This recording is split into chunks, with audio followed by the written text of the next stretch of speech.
Hi guys, I'm out in nature yet again. I think I get inspiration out here. I don't know what it is. I don't know. But today's topic is Pyroluria.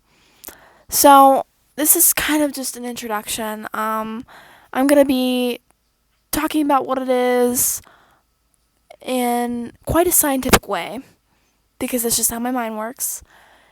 And this will probably be a series. I'll have multiple videos on this because I have a lot to say about it. And without further ado, let's just get started. What is pyroluria? Pyroluria is a genetic disorder. I like to call it pyro for short because it's easier. That occurs when one has an abnormal amount of cryptopyrroles on their body, typically an excess amount.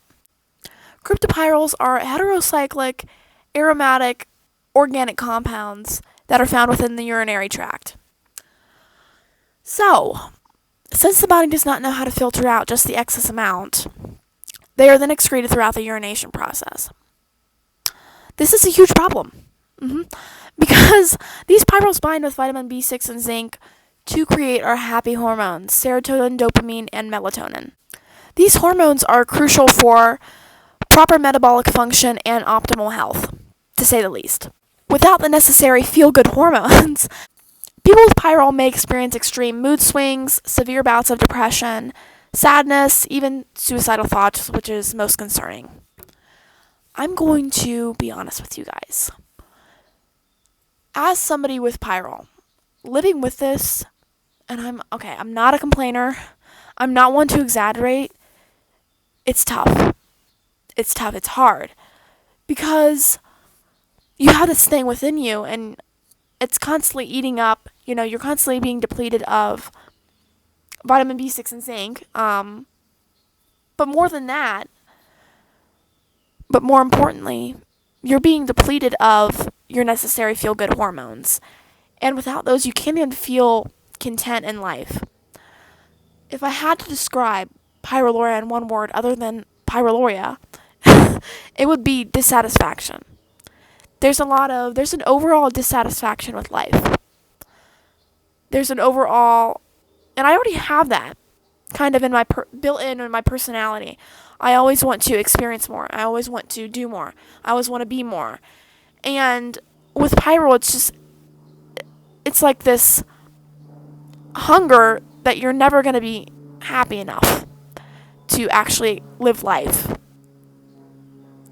And it's really hard living with that and having to constantly keep tabs on yourself, mentally and physically. How am I feeling? Do I need more supplements? Do I need this food or that health food to keep me going throughout the day? And even harder, this would kind of be for adults.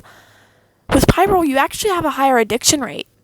So, if you are already sad, you're already more willing to go to a substance to escape, right? And if you have pyro, your addiction rate is higher because you're not getting dopamine, melatonin, and serotonin.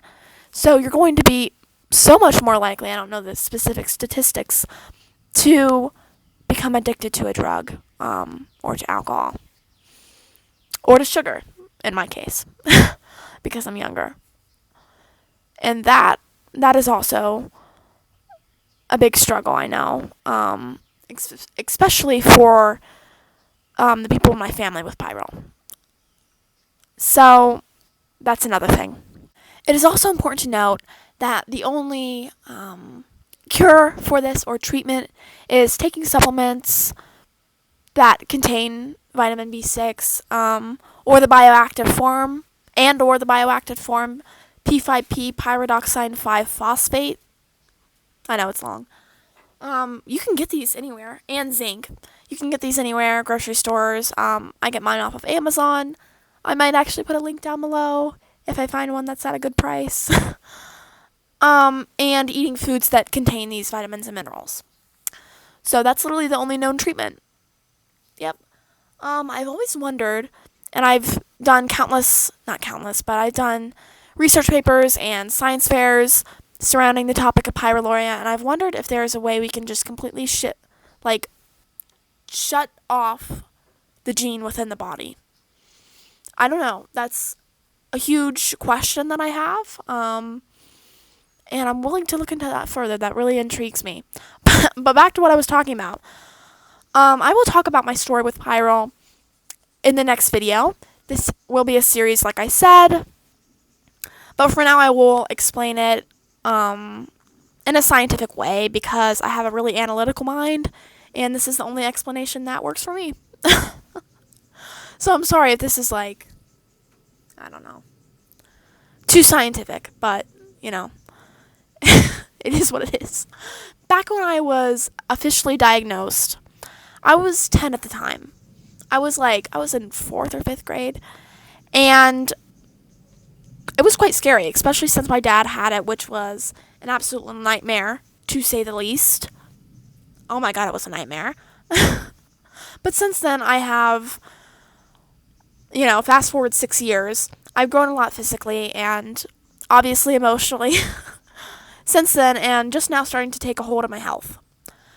I've been taking my supplements for about, like I said, 6 years, but only religiously for approximately a year, which I'll admit. So, I've only been doing that for about a year, but I've obviously seen really good results with taking them every day. Yeah, it's definitely worth it. And I don't even take a crazy amount. I have so much more to say about this, but I will definitely hold off because I want this video to be a little bit brief, even though it's already 7 minutes long. But one more thing I wanted to say before I end this is how humbling this has been for me. And I'm not trying to be airy-fairy, but it has been humbling. As I mentioned before, this is not particularly fun to live with, but it is truly a blessing in disguise. Mostly because it forces you to constantly take responsibility for your own well-being. I have to wake up every day, and I have to meal plan, which I do at the beginning of the week, but you know what I mean. I have to make the choice, the conscious choice, to take my supplements, to move my body, to meal plan, to eat 80% plant-based. You don't have to eat plant-based to be at optimal health. Without that, I can't even get out of bed. And you take the average person, and, they're doing well, and they don't eat particularly raw 80% of the time, and they don't take a million supplements, and they don't exercise probably as much as they should, and they're still functioning, and they're still doing their job, and they're still taking care of their kids, and they're still doing work, and they're able to do work. And with Pyro, I feel like I'm a person who, to give you guys background, likes to get stuff done. I'm not a procrastinator. If I have something, I will do it now. I'm not going to wait.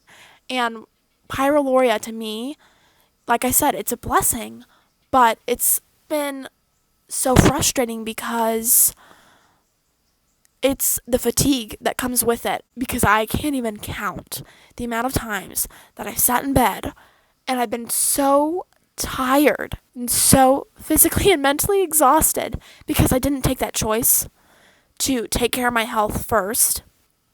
And I'd be sitting there in bed with my head spinning of ideas and goals that I wanted to get done, and I never did until I got out of bed and just chose to take my supplements and chose to eat really, really healthy and chose to exercise.